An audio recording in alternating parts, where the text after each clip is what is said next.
Bonjour à tous. On se retrouve aujourd'hui pour un tout nouveau numéro du JT de la télé. Et cette semaine on a un sommaire quand même assez chargé, alors c'est parti. On commencera avec Tout le monde en parle. Thierry Ardisson va fêter les 20 ans de l'émission sur C8 dans deux prime time exceptionnels. On vous donne toutes les informations. On continuera avec Touche pas mon poste et Quotidien. Yann Barthès réalise plus de recettes publicitaires pour TMC que Cyril Hanouna pour C8. On vous donnera tous les chiffres et tous les détails dans la suite de cette vidéo. Et on terminera par un gros point sur l'affaire Christian Quesada. La production des 12 coups de midi avait demandé aux champions de fermer un blog douteux, mais aussi une ex-candidate révèle avoir reçu des photos intimes de Christian Quesada. Les audiences de TF1 sont en baisse. On vous donnera toutes les dernières informations sur l'affaire Christian Quesada dans la fin de cette vidéo, dans un très gros point. On vous parlera de tout de ce que l'on en a appris, de toutes les dernières révélations de ces derniers jours, dans un gros point affaire Christian Quesada. Voilà donc pour le sommaire, on se retrouve juste après le générique pour parler de tous ces titres. C'est parti, générique.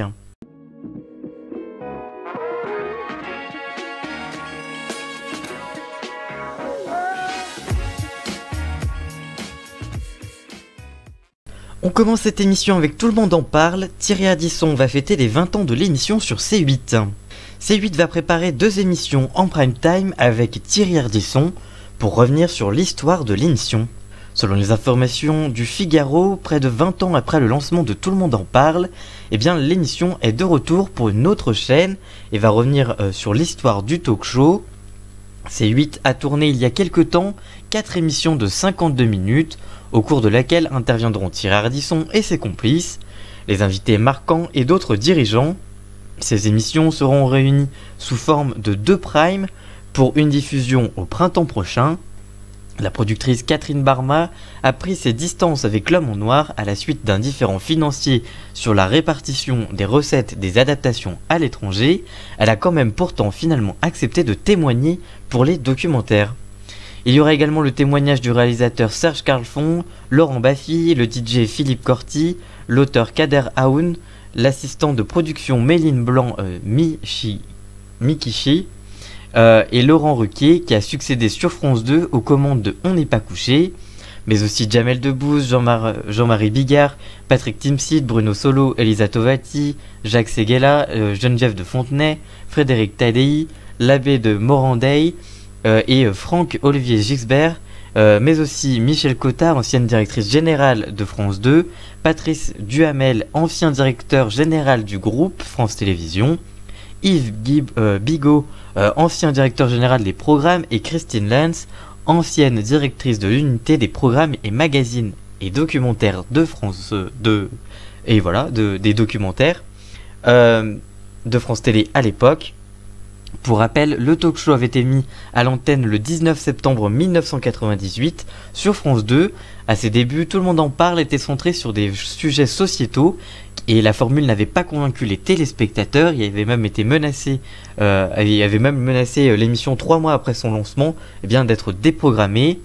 Une nouvelle formule a donc été mise à l'antenne, celle qui a fait le succès du programme. L'animateur a déjà à la tête de 2 émissions hebdomadaires sur C8, Les Terriens du samedi et Les Terriens du dimanche. Sur C8 sera donc de nouveau mise à l'honneur après un documentaire consacré à sa carrière intitulé Ardisson la totale, diffusé en 2017. Thierry Ardisson sera à nouveau à la tête d'un nouveau documentaire. Que pensez-vous de cette émission spéciale pour fêter l'anniversaire du programme? Allez-vous regarder l'émission lorsqu'elle sera diffusée? Réagissez en commentaire et dites-nous ce que vous en pensez. Et voilà, on vous répondra bien évidemment. Retrouvez chaque semaine sur ma chaîne YouTube et sur mon compte Twitter les petites infos de la semaine pour compléter le JT de la télé. Et cette nouvelle émission, c'est chaque dimanche en fin de journée sur YouTube et mon compte Twitter. On continue avec Touche pas mon poste et Quotidien. Yann Barthès réalise plus de recettes publicitaires à TMC que Cyril Hanouna sur C8. En 2 ans, les recettes publicitaires réalisées par Quotidien sont maintenant plus fortes que celles générées par Touche pas mon poste. Il y a quelques mois, le Figaro s'est penché sur les recettes publicitaires générées par Quotidien sur TMC et Touche pas mon poste sur C8. Diffusées toutes les deux en Access Prime Time, dans une case stratégique pour les chaînes puisque les émissions réalisent souvent des scores supérieurs au Prime. Depuis la rentrée, Yann Barthès devance Cyril Hanouna en audience. Qu'en est-il sur les recettes publicitaires des talk-shows? On vous donne tous les chiffres.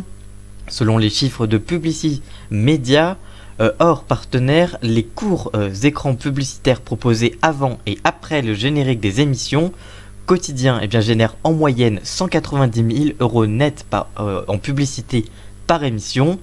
Quant à Touche pas mon poste, le talk-show génère 145 000 € net par émission. Cette différence est expliquée par la différence du nombre de téléspectateurs sur les cibles prioritaires des annonceurs, comme celle des 25-49 ans. TMC propose 1 minute et 30 secondes de publicité en plus par rapport à Touche pas mon poste. Le chiffre d'affaires publicitaire du talk-show de la 10 a progressé de 90% en 2 ans, contre une hausse de 7% pour Touche pas mon poste. Dans le même temps, il y a 2 ans, Cyril Hanouna générait des recettes publicitaires supérieures à celles de Quotidien, avec 135 000 € net de revenus publicitaires par émission, contre 100 000 € pour TMC il y a 2 ans. Sur Arte, 28 minutes avec Elisabeth Quint ne diffuse aucune publicité, et France 5 avec C'est à vous génère seulement 15 000 € net grâce à la publicité. La faute à un public plus âgé, composé à 88% de personnes âgées de plus de 50 ans et plus, et des écrans publicitaires sensiblement moins nombreux. Que pensez-vous de ces chiffres? Regardez-vous l'un de ces deux talk-shows? Que pensez-vous de ces émissions? Dites-nous tout ça en commentaire, on vous lira bien évidemment. C'est parti pour le gros dossier de la semaine, jingle.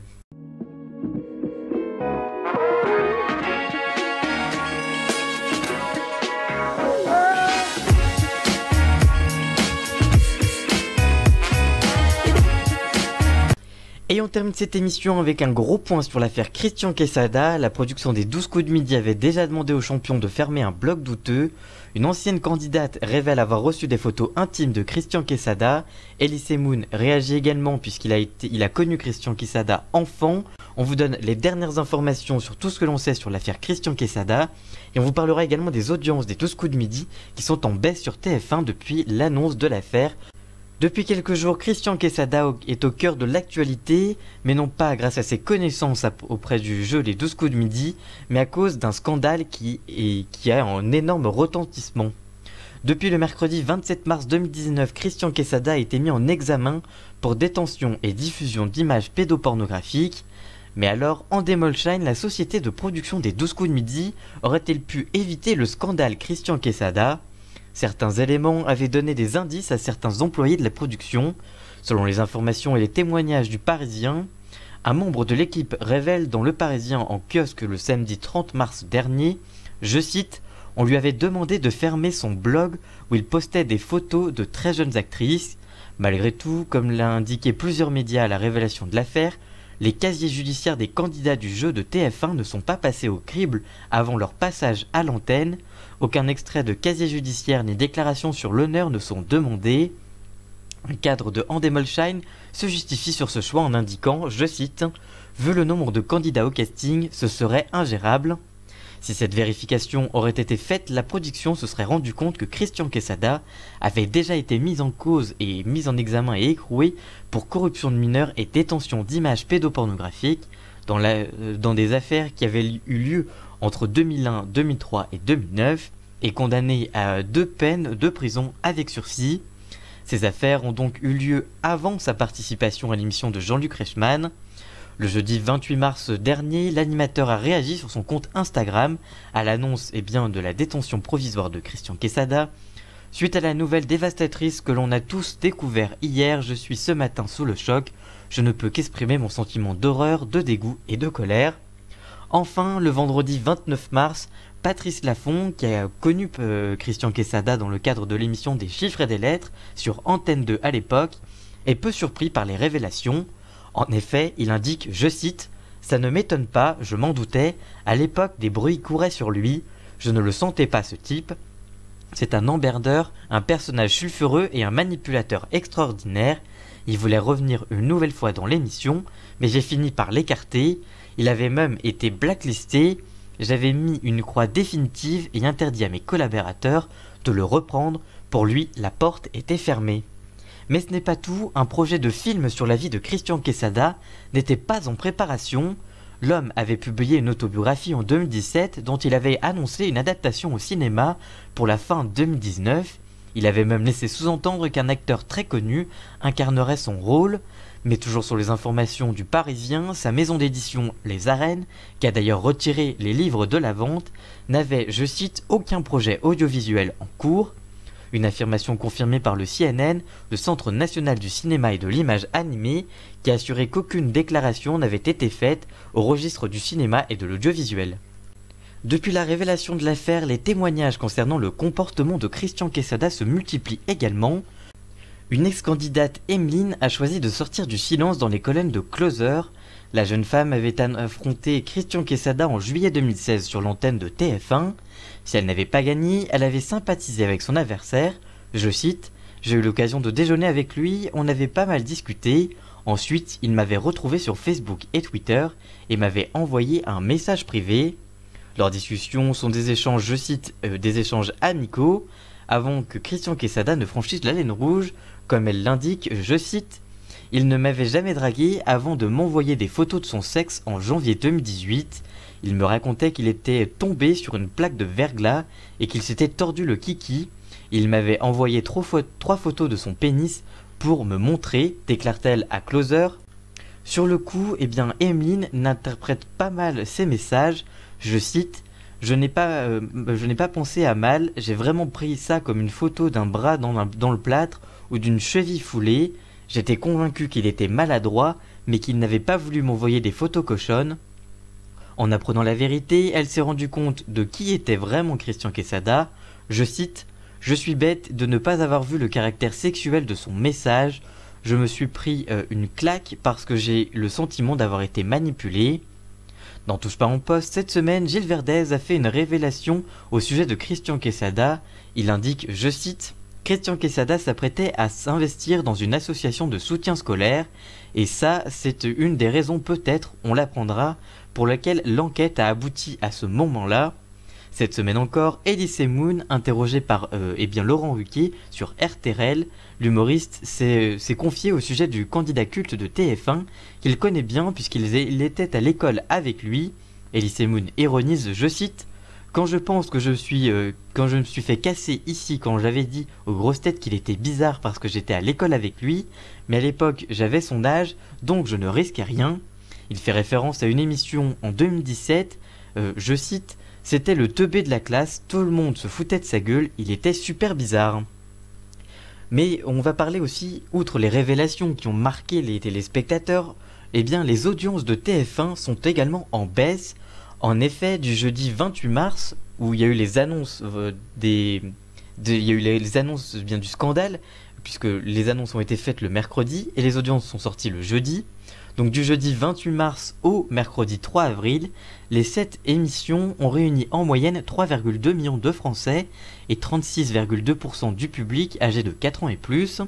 Sur la cible des ménagères, communiquée à 6 reprises, TF1 affichait un taux de 23,8%. Avant l'affaire Christian Quesada, les 7 émissions écoulées du jeudi 21 au mercredi 27 mars avaient diverti 3,4 millions de fidèles et 36,7% de parts de marché. Quant aux femmes responsables des achats de moins de 50 ans, sur une base égale de 6 jours, elles avaient privilégié le jeu de Jean-Luc Lemoyne pour 27,7% d'entre elles, soit une baisse de près de 2 points pour TF1 depuis les faits. TF1 est donc en baisse depuis l'affaire. Est-ce que ça a vraiment un rapport entre l'affaire Christian Quesada et juste une érosion des audiences qui pourrait être classique en fait, une baisse d'audience, ça arrive à toutes les émissions. Est-ce que c'est dû à l'affaire? Est-ce que c'est dû à autre chose ou ça n'a pas du tout de rapport avec l'histoire? On le verra dans les prochaines semaines. Même si Jean-Luc Reichmann s'est désolidarisé, les téléspectateurs ont peut-être encore du mal à accepter la chose. Que pensez-vous encore de ces dernières révélations? Pensez-vous que la production aurait pu éviter ce scandale? Que pensez-vous de tous ces témoins qui témoignent et qui parlent en ce moment sur Christian Quesada? Que pensez-vous de cette affaire? Que pensez-vous également des audiences qui baissent pour TF1? Dites-nous tout ça en commentaire, ça m'intéresse vraiment de vous lire et on vous répondra bien évidemment. Voilà, j'espère que ce numéro du JT de la télé de cette semaine vous aura plu. Si c'est le cas, n'hésitez pas à le liker, le commenter, le partager. Et nous on se retrouve très vite pour une toute nouvelle vidéo. A très bientôt, ciao.